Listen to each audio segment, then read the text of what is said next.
Assalamu alaikum students. Myself Ulfat Gulzar. So today we'll continue with the rest of the national health programs. We'll be discussing National Leprosy Eradication Program. So National Leprosy Control Program has been in operation since 1955 as a centrally aided program to achieve control of leprosy through early detection of cases and DDS. तो ये एक monotherapy है जो leprosy actually बाद में इसको leprosy eradication programme में change किया गया। पहले ये लेप्रेसी कंट्रोल प्रोग्राम था। तो ये 1955 से ये प्रोग्राम चल रहा है। तो ये सेंट्रली एडेड है, मतलब इसका जो एड वगैरह फंड्स वगैरह वो सेंटर से आते हैं। तो इसका मेन ये था कि अर्ली डिटेक्शन ऑफ केसेस हो जाए और डीडीएस इसमें जो थेरेपी होती है मोनोथेरेपी एक देते हैं, डेप्सन थेरेपी ड्रग जो देते हैं मैं आपको आगे दिखाऊंगी एम्बुलेटरी बेसिस पे, मतलब होम टू होम विजिट्स वगैरह जो करते थे उसमें। फिर 1983 में it was designed as national leprosy eradication programme which was based on early detection of cases.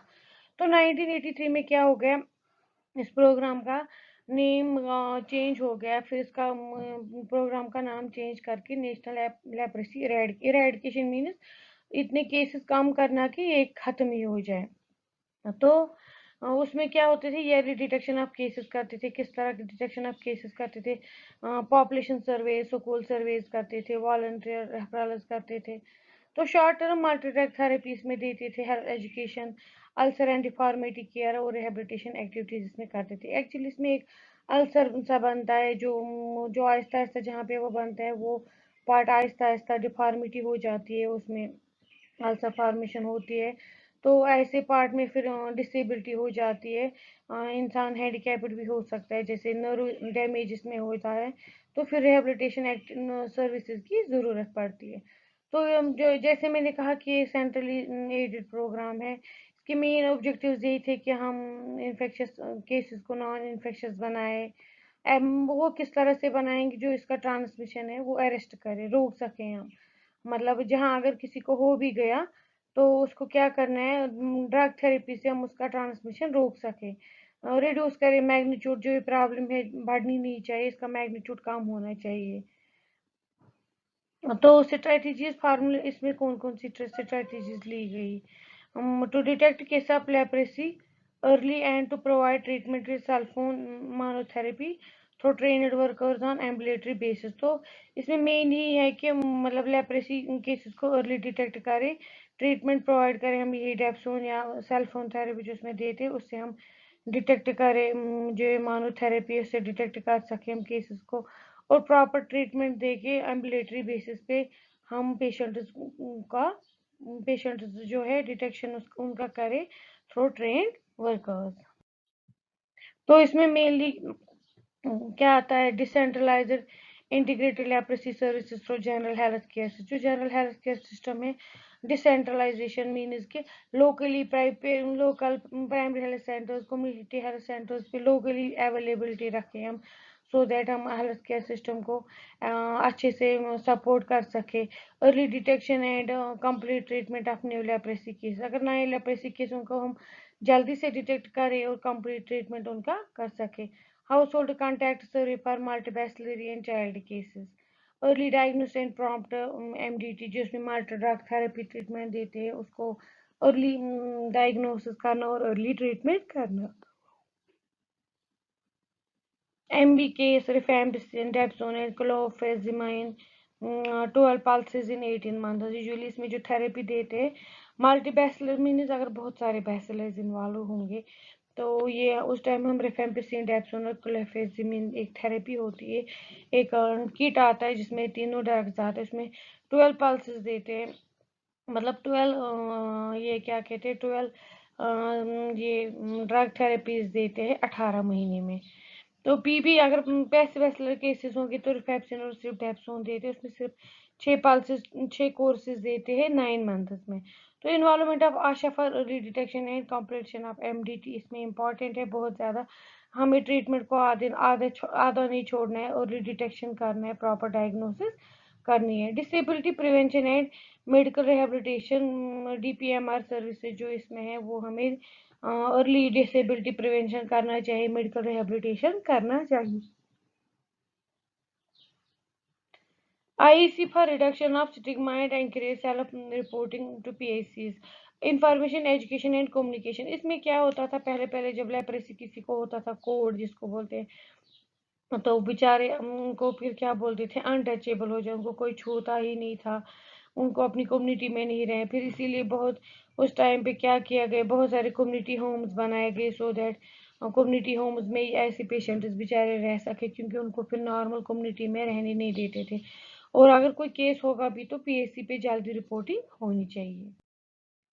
ये मैं आपको दिखा रही हूँ यहाँ पे MDT क्या होता है। मैंने आपको वहीं पे बोला था, मैं आपको बोलूँ दिखाऊंगी। जैसे MDT क्या होता है, मल्टी ड्रग थेरेपी, जो इसमें कॉम्बो पैक होता है, जिसमें डे 1 डे 2 लिखा होता है। डे 1 पे क्या देते, टू कैप्सूल्स देते हैं रिफेम्पिसिन के, 3 कैप्सूल्स देते क्लोफेजिन के, और 1 टैब देते हैं कंपोजिशन डेप्सोन का, वो 100 mg 300 mg। फिर सेकंड डे से हम क्या करते हैं, 20 ग्लाइफिजिन के कैप्सूल होते हैं, 50 mg के होते हैं, और रोज एक टैबलेट देते हैं।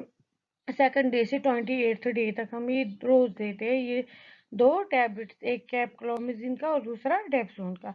तो यही थेरेपी चलती है फुल कोर्स में। फिर कितने दिन का होगा, तो ये वो ड्रग्स है। आप इस तरह भी दे सकते हैं कि एक टेबलेट उसका डेप्सोन का, एक क्लोफेमिजीन का, जो पहले 5 होते हैं वो यहाँ पे अलग से ट्रिप पे मैंने दिखाए, सो दैट आपको कंसेप्ट आए कि लेप्रेसी में कौन सा मेडिसिन यूज होता है। इसके पीछे लिखा होता है डे 1 2 3 4, जो यहाँ से स्टार्ट करते हैं, कहाँ से स्टार्ट करते हैं, तब तक हम ये देते हैं। फिर हम इसमें एरोज लगे होते हैं कि हम कहाँ से स्टार्ट कर सकते हैं, कौन से डे पे कौन सा टेबलेट खा सकते। सॉरी। सो इसके बाद नेशनल ट्यूबरक्लोसिस प्रोग्राम, मैंने आपको पहले बोला कि आई विल एक्सप्लेन। मैं आपको थोड़ी सी इन्फॉर्मेशन इन प्रोग्राम्स के बारे में दूंगी, रेस्ट आप थोड़ा सा डिटेल खुद पढ़ लेना। तो नेशनल ट्यूबरक्लोसिस प्रोग्राम 1962 से स्टार्ट हुआ। इसका ऑब्जेक्टिव क्या था, रिड्यूस ट्यूबरक्लोसिस को कम्युनिटी में कम करना।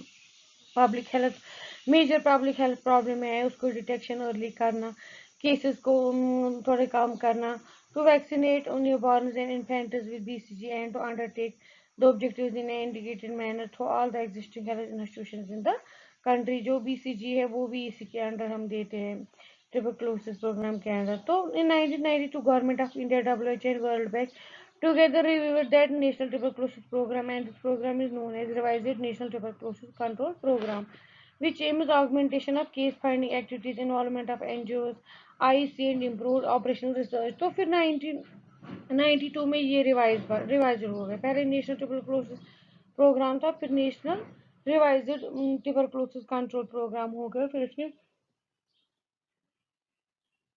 इसमें क्या हो गया, रिवाइज हो गया, इसमें एड भी बढ़ गया, इसमें बाकी जो गवर्नमेंट का जो क्या कहते हैं इसको, रोल भी बढ़ गया, ऑगमेंटेशन हो गई, गवर्नमेंट ऑगमेंटेशन हो गई। तो क्या कहते हैं इसको, रिवाइज्ड नेशनल ट्यूबरक्लोसिस में अपने कुछ ऑब्जेक्टिव्स थे, जैसे for example achievement of at least 85% of cure rate, 85% cure हो जानी चाहिए। Detect and treat as many as cases, जितना हो सके हमसे उतने हमें हमें कोशिश करनी चाहिए कि हम TB केसेस को डिटेक्ट अर्ली कर सके। Vaccinated new born with BCG, हर किसी बच्चे को जो न्यूनीट होता है, पैदा होता है, उसको BCG की वैक्सीनेशन मिलनी चाहिए। अंडर RNTCP जो मैं कहा, रिवाइज्ड नेशनल ट्यूबरक्लोसिस कंट्रोल पर case finding is passive, suspicious cases are screened to sputum exam done at designated RNTCP labs at CHC PHC hospital level. Doctors are provided by health staff, anganwadi worker, doctor में direct observation treatment under supervision जो हम देते हैं। जैसे patient को हम health centre ही बुलाते हैं या उसके घर जाते हैं, हम उसके घर जाके हम अपने सामने हम उसको मेडिसिन देते हैं, उसको हम डॉट्स बोलते हैं। तो इसमें हम क्या करते हैं, PHC CHC हॉस्पिटल चाहे जो भी जगह, हम वहाँ पे वो फैसिलिटी अवेलेबल रखते हैं। तो health staff, anganwadi workers, guys, ex patient, social workers, इनको हम इन्वॉल्व करते हैं डॉट्स प्रोवाइड करने में। Testing and screening for pulmonary tuberculosis, pulmonary tuberculosis के लिए हम टेस्ट और स्क्रीनिंग रखते हैं।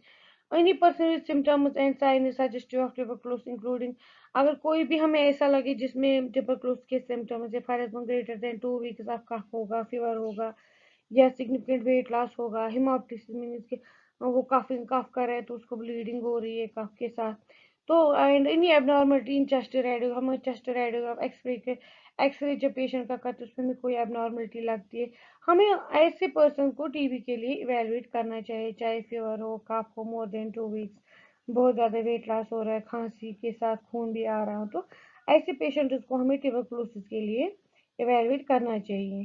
Children with persistent fever or cough greater than 2 weeks, loss of weight or no weight gain, or contact with pulmonary TB cases must be evaluated for the TB। ठीक है, समझ आ रहा है? तो डायग्नोस्टिक टेक्नोलॉजी में हम क्या कर सकते हैं, डायग्नोस्टिक में माइक्रोलॉजिकल कंफर्मेशन ऑन स्प्यूटम कर सकते हैं, जैसे ऑल पेशेंट चाहे एडल्ट हो, एडोलसेंट्स हो, चिल्ड्रन हो और कैपेबल ऑफ प्रोड्यूसिंग स्प्यूटम, जो जिनका स्प्यूटम उठ सकता है उनको हमें प्रिजम्प्टिव पाल्मोनरी ट्यूबरकुलोसिस के लिए स्प्यूटम टेस्ट करना चाहिए। रैपिड डायग्नोसिस टीबी के लिए हमें भी एट लीस्ट 2 सैंपल्स लेने चाहिए, including 1 early morning sample for sputum senior for AFB acid fast baseline check करने के लिए, फॉर माइक्रोलॉजिकल कंफर्मेशन के लिए 2 सैंपल्स लेते हैं, अर्ली मॉर्निंग सैंपल, फिर उनका हम टेस्ट करते हैं, एएफबी तो प्रेजेंट नहीं है। चेस्ट एक्सरे स्क्रीनिंग टूल के लिए यूज करते हैं, जैसे जहाँ पे अवेलेबिलिटी हो एक चेस्ट एक्सरे करना चाहिए, सो दैट सेंसिटिविटी ऑफ जो डायग्नोस्टिक एल्गोरिथम है वो हमें कंफर्म हो जाए। अगर अब कंफर्म हो गया तो treatment with dots direct observation के अंडर हमें ट्रीटमेंट देना चाहिए। Initial intensive phase and continuation phase, पहले स्टार्ट इंटेंसिव फेज करना चाहिए, फिर ये अलग अलग फेजेस आते हैं जब हम उसमें ड्रग थेरेपी देते हैं। तो ड्रग रिजिमिन जो हमें देनी चाहिए according to category of patient, category of patient means कोई फ्रेश केस होता है, कोई रिलैप्स केस होता है, किसी में क्या होता है कि मेडिसिन ड्रॉप आउट होता है, मेडिसिन खाया होता है लेकिन वो कम्प्लीटली नहीं खा, तो अकॉर्डिंगली हमें कैटेगरी देख के इसमें ट्रीटमेंट देना चाहिए। Follow up using sputum microscopy, हमें हमेशा फॉलो अप करना चाहिए, स्प्यूटम माइक्रोस्कोपी करनी चाहिए, फिर देखना चाहिए कि पेशेंट का स्प्यूटम पॉजिटिव आ रहा है कि नेगेटिव आ रहा है। Drug resistant TB treatment, drug resistant TB treatment means कि हमें बहुत सारे पेशेंट्स ऐसे भी होते हैं जो टीबी के अगेंस्ट रेजिस्टेंट हो जाते हैं, टीबी ड्रग्स के अगेंस्ट रेजिस्टेंट हो जाते, मीन्स कि वो असर नहीं करते उन पे फिर ड्रग्स, तो ऐसे में हमें वो ड्रग्स यूज करनी चाहिए जिनमें उनमें ज़्यादा रेजिस्टेंस ना रहे। नेक्स्ट इसमें इंपॉर्टेंट चीज़ एक है टीबी और एचआईवी कोऑर्डिनेशन। देखा गया है कि revision national tuberculosis control programme में एड्स कंट्रोल प्रोग्राम भी थोड़ा सा एक साथ चलता है, क्योंकि टीबी एचआईवी कोऑर्डिनेशन देखा गया है कि जो पेशेंट होते हैं जो क्यों करते हैं टीबी एचआईवी कोऑर्डिनेशन मीन्स कि हम डिक्रीज करें TB associated morbidity and mortality in people जिनमें एचआईवी एड्स है, उनमें ट्यूबरकुलोसिस होने के चांसेस ज़्यादा होते हैं, क्योंकि वो उनकी इम्यूनिटी वीक हो जाती है due to the HIV AIDS, तो वो जल्दी इन्फेक्शन गेन करते हैं। तो हमें कोशिश करनी चाहिए कि टीबी ऐसे पेशेंट्स को टीबी ना हो जो ऑलरेडी एचआईवी से इन्फेक्टेड हो। Next program is National AIDS Control Program. National AIDS Control Program, it was launched in 1987, which aimed at to reduce the spread of HIV infection in India and to strengthen India's capacity to respond to HIV/AIDS on long term basis। ये आपको समझ आया होगा कि 1987 में start किया गया, तो इंडिया का हमारी कंट्री का ये एम था कि हम अपनी कंट्री इंडिया को इतनी कैपेसिटी इसकी बढ़ाए कि हम रेस्पॉन्ड कर सके अगर किसी को HIV/AIDS वगैरह on long term basis। तो फिर in April 2002 National AIDS Prevention and Control Policy was were approved by Government of India, which aimed in reduction of impact of epidemic and to bring about a zero transmission rate of AIDS by year 2007। Means कि अप्रैल 2002 में क्या किया गया, ads prevention control policy बनाई गई, जिसमें government of India का ये मतलब रोल था कि हम रिडक्शन करें जो इम्पैक्ट हो रहा है, एक एपिडेमिक सा हो गया due to the HIV AIDS की वजह से, उसको हम कम कर सके। तो ज़ीरो ट्रांसमिशन रेट हो, फैले ना एड्स फैले ना। तो उस टाइम उन्होंने कोशिश की बाय द ईयर 2007 के हम इसका इंसिडेंस कम करें, इसका एपिडेमिक कम करें। So 1986 में first HIV case was detected. 1985 में government of India constituted a task force to study the problem of HIV and advise on its control। In agreement with recommendation of task force जो उन्होंने बनाया, government of India launched NACP during 1987 national AIDS control programme, फिर finally 1987 में बना जो government ने एक task force के साथ बनाया। तो 1992 में ministry of health and family welfare, उन्होंने एक नेशनल एड्स कंट्रोल प्रोग्राम नैको, जो सबको पता है, सेपरेट बॉडी बनाई। फिर उस बॉडी के थ्रू उन्होंने मॉनिटर इम्प्लीमेंट एंड मॉनिटर किया जो नेशनल एड्स कंट्रोल प्रोग्राम की एक्टिविटीज़ है कंट्री में, वो उन्होंने इसी प्रोग्राम के थ्रू फिर मॉनिटर की, इम्प्लीमेंट भी की और मॉनिटर भी की। इस जो गोल्स ऑफ NACP है वो क्या क्या है, goals of national AIDS control programme में क्या क्या इसके गोल्स है, वो है 90% coverage of schools and colleges by education. Schools और कॉलेजेस में एजुकेशन देने के लिए, ताकि बच्चों में स्कूल लेवल से ही एजुकेशन आ जाए, नॉलेज आ जाए regarding the AIDS. 805 awareness among 80% sorry it is 80%, 80% awareness among rural population, जो लोग गाँव में रहते हैं उनमें अवेयरनेस पैदा करना regarding HIV AIDS. Reduction of transmission through blood to less than 1%, जो ब्लड प्रोडक्ट्स की वजह ब्लड रिलेटेड इन्फेक्शन होते हैं उसको रिड्यूस कर देना। 1% भी ना हो, उससे भी कम लोग ऐसे हो जिनमें ये इन्फेक्शन हो जाए due to blood related components. 80% coverage of high risk group means pregnant ladies, elderly जो होते हैं उनमें, या कोई हाई रिस्क होता है या ऑलरेडी किसी और मेडिसिन पे होता है जैसे ट्यूबरकुलोसिस वगैरह होता है। Establishment of at least one voluntary counselling centre for her एक डिस्ट्रिक्ट में कम से कम एक वॉलंटरी काउंसलिंग सेंटर होना। जैसे हमारे डिस्ट्रिक्ट में डिस्ट्रिक्ट हॉस्पिटल में नैको सेल है, वहाँ पे नैको काउंसलर्स है। तो रिडक्शन ऑफ मदर चाइल्ड, कोशिश करनी है कि अगर माँ को हो गया तो माँ से बच्चे को ना हो। NACP has move through 3, usually जो NACP है उसमें यहाँ पे मैं सॉरी 3 फेजेस लिखे हैं, अब 4 फेजेस NACP के यूजुअली मूव हो गए। That is phase 1 is from 1992 to 1999, फिर सेकंड फेज जो था वो 1999 से 2006 तक, और फेज थर्ड जो है वो 2006 टू 2011। तो अभी तक एड्स, इसमें एड्स वैक्सीन तो बना नहीं है, लेकिन बहुत सारे क्लिनिकल ट्रायल्स चल रहे हैं। तो जो पहला NACP का फेज था उसमें क्या था, मेन एम था कि हम कंट्रोल करें स्प्रेड ऑफ HIV इन्फेक्शन को फैलने से रोके। सेकंड फेज में मेन एम था कि नंबर ऑफ न्यू इनिशिएटिव्स वगैरह, बहुत सारे नए नए इनिशिएटिव्स लिए गए, जैसे targeted intervention were started for NGOs का इन्वॉल्व हो गया, हाई रिस्क ग्रुप्स पे फोकस, जिसमें commercial sex workers, man women, जो सेक्स वर्कर्स होते हैं, जो मतलब बहुत सारे प्रोस्टिट्यूट्स वगैरह होते हैं जो मतलब सेक्स वर्किंग का ही काम करते हैं, तो उनमें एजुकेशन देना, उनके लिए ये सर्विसेज प्रोवाइड करना। ब्रिज पॉपुलेशन, जैसे ट्रकर्स, माइग्रेंट्स, यूजुअली जैसे कोई बाहर जाता है, ट्रक ड्राइवर होता है, वो बाहर किसी के साथ सेक्सुअल रिलेशन बनाता है, तो ऐसे में कोई फिर वो अपनी मतलब वापस आता है, तो उसको अगर कांटेक्ट हो गया HIV पेशेंट के साथ तो वो स्प्रेड कर सकता है अपने घर में अपनी बीवी के को, बच्चों को, या जिसके साथ उसका कांटेक्ट हो सकता है। ऐसे ही बहुत सारे माइग्रेंट जो एक जगह से दूसरी जगह जाते अनप्रोटेक्टेड सेक्स यूज करते हैं, तो ऐसा भी हो सकता है। इनको एजुकेशन देना, बिहेवियर चेंज, कम्युनिकेशन, लोगों का बिहेवियर का चेंज करना, उनमें कम्युनिकेट करना कि वो किस तरह से हेल्दी रह सकते हैं, किस तरह से प्रिवेंट कर सकते हैं, ये सब चीज़ें, ये सब कुछ कैसे प्रिवेंट हो सकता है।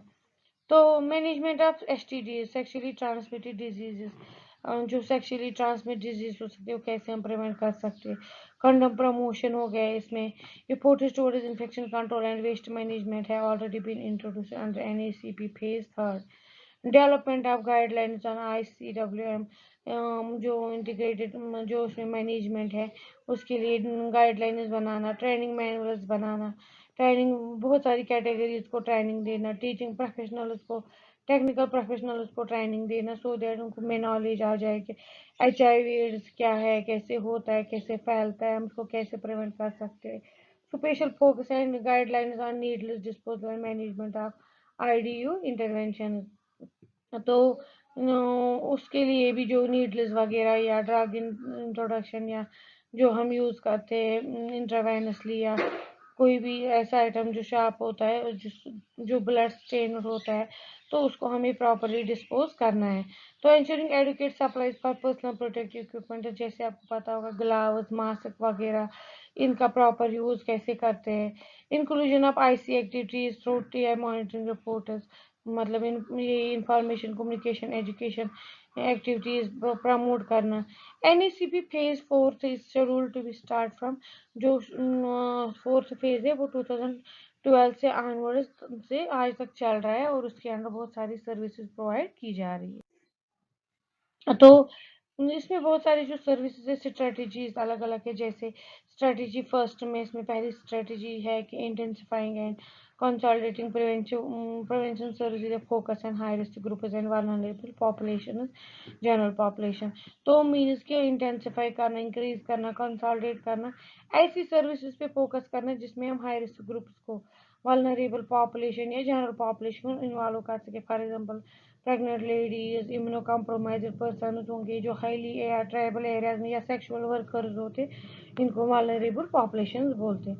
फिर स्ट्रेटजी सेकंड में क्या था, expanding IEC services for general population high risk groups with a focus on behavior change and demand generation। Second strategy थी कि हम एक्सपेंड करें इंफॉर्मेशन एजुकेशन कम्युनिकेशन एक्टिविटीज को इम्प्रूव करें, प्रमोट करें, सो दैट लोगों में नॉलेज इम्प्रूव हो जाए, उनको नॉलेज गेन हो जाए। Increasing access and promoting comprehensive care support and treatment. Strategy 4, building capacities at national, state, district and facility levels। Strategy 5th, strengthening strategic information management system। Information management system mean अगर कहीं पे case detect हो गया तो जल्दी से higher authorities को पता चलना चाहिए कि कहाँ पे कितने केस है, क्या सर्विसेज अवेलेबल है, उसको हम इंफॉर्मेशन सिस्टम बोलते हैं। तो की प्रायोरिटीज अंडर NECP फोर्थ जो है उसमें क्या ज़्यादा मेन प्रायोरिटीज कौन सी थी? Preventing new infections by sustaining reach of current interventions and effectively addressing emerging epidemics। Preventing parent to child transmission।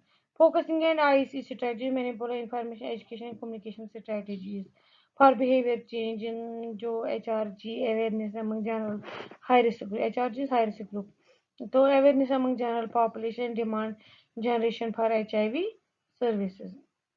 तो इसमें और भी क्या किया गया, providing comprehensive care. Comprehensive means complete care, मतलब early identification, detection, diagnosis, prevention, treatment, support and treatment to eligible जो होंगे पेशेंट्स लिविंग विद HIV होंगे उनको।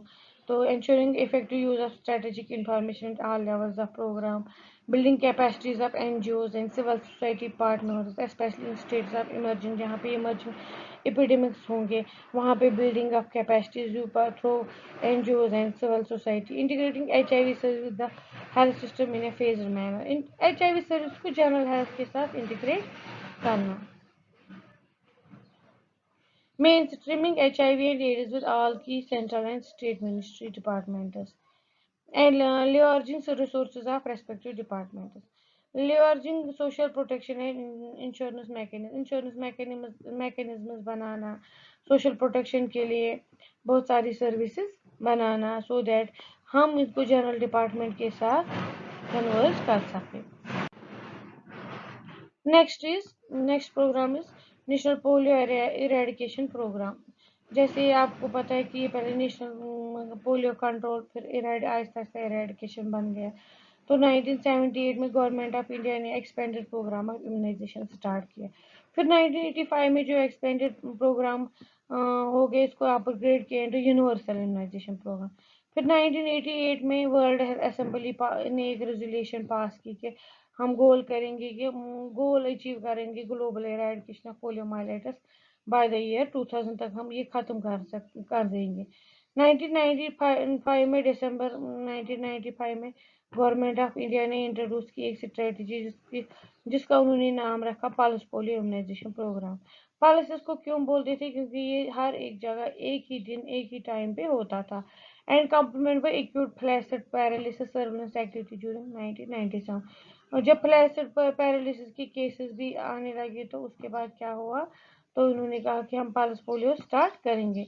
स्ट्रेटजीज ऑफ पोलियो इरेडिकेशन में इन्होंने क्या किया, क्या क्या फिर इन्होंने ये स्ट्रेटजीज की।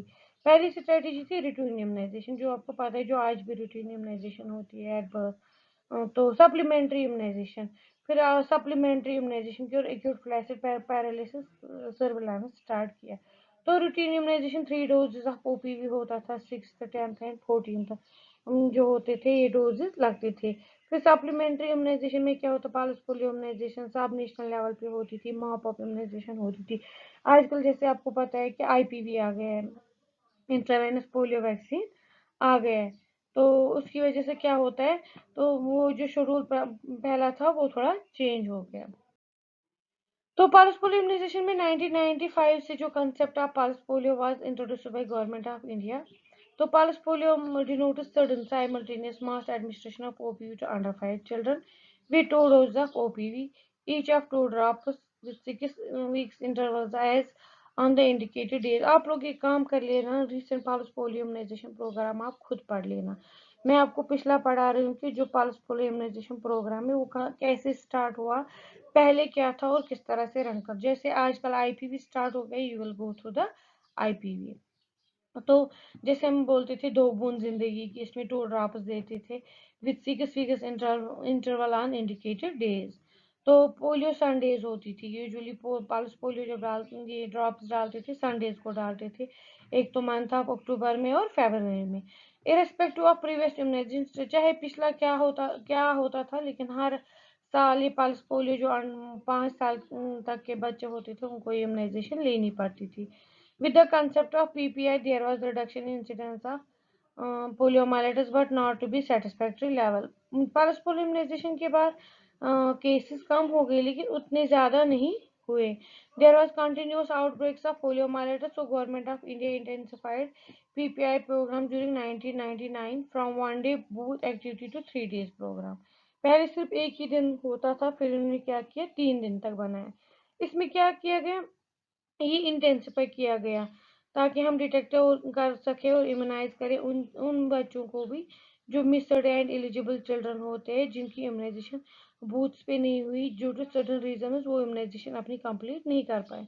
फर्स्ट डे प्रोग्राम में सारे बच्चों को जो भी होगा OP and the first day are market gender violet, उनको जो जिसको भी बच्चे को डालते थे उसको उंगली पे निशान डालते थे। सेकंड डे में हाउस टू हाउस विजिट होता था, फिर डिटेक्ट करते थे जो मिस्ड केसेस है जिनका इम्यूनाइजेशन नहीं हुआ, उस पर एक्स मार्क करते थे उस घर पे। अगर वो लॉकड भी होता था या मिस्ड हुआ होता था तो उस पर एक्स करते थे। तो और जो प्रेजेंट होता था उस मतलब जो एंड वो जो हाउसेस जो टारगेट जिनकी इम्यूनाइजेशन हुई होती थी उस पर पी लिखते थे। थर्ड डे पे क्या होता था, फिर से विजिट होता था, जिन पे एक्स मार्क होता था उन बच्चों को वो देते, फिर से इम्यूनाइज करते थे वापस। तो फिर उस एक्स को मिटा के पी कर देते थे। तो इस तरह से ये एक intensified pulse polio immunisation programme था। इसमें बहुत ज़्यादा एकदम से ये जो 3 डेज का प्रोग्राम, उसकी वजह से ड्रास्टिक इंसिडेंस ऑफ पोलियोमाइलिटिस जो कंट्री में एकदम से डिक्लाइन हो गया 1999 से 2000। तो ऐसे में क्या हो गया, जो पल्स पोलियो प्रोग्राम है वो तब से रन कर रहा है, लेकिन आप लोगों को भी पता है पल्स पोलियो की केसेस बहुत कम है। हार्डली कोई कोई स्टेट है जहाँ पे कोई कोई केस मिलता है। लेकिन अब रिसेंटली इस साल, पिछले साल से जो आईपीवी ये क्या कि इंट्रावेनस जो देते हैं intensified polio vaccination, IPv start हो गया है। अब हम सिर्फ ओरली नहीं, हम इंजेक्टेबल्स भी दे रहे हैं, इंजेक्टेबल पोलियो वैक्सीन दे रहे हैं। तो आप उसका शेड्यूल प्लीज देख लेना, वो भी अभी कंटिन्यूड है, it is at the peak of eradication. लेकिन अभी कुछ केसेस होने की वजह से पल्स पोलियो का शेड्यूल और उसका डोजेज थोड़ा सा चेंज हो गया। You will go through that. This was all about the these programme. Next I will start with the non communicable disease programme. जो अभी तक मैं आपको कम्युनिकेबल डिजीज प्रोग्राम के बारे में बोल रही थी, जिसमें मैंने वेक्टर बॉर्न डिजीज प्रोग्राम बोले, एड्स, ट्यूबरक्लोसिस, ये क्या कहते हैं इसको, और भी जो मैंने आपके साथ आज डिस्कस किए वो प्रोग्राम। तो इसके बाद हम पढ़ेंगे नॉन कम्युनिकेबल, उसमें भी मैं आपको इम्पॉर्टेंट प्रोग्राम्स पढ़ाऊंगी जो इम्पॉर्टेंट। बाकी जो इतने भी प्रोग्राम्स है प्लीज़ आप इनको डिटेल्ड खुद से पढ़िएगा। So this was all about this was all for the today's topic. We will be meeting soon, inshallah, with my next class.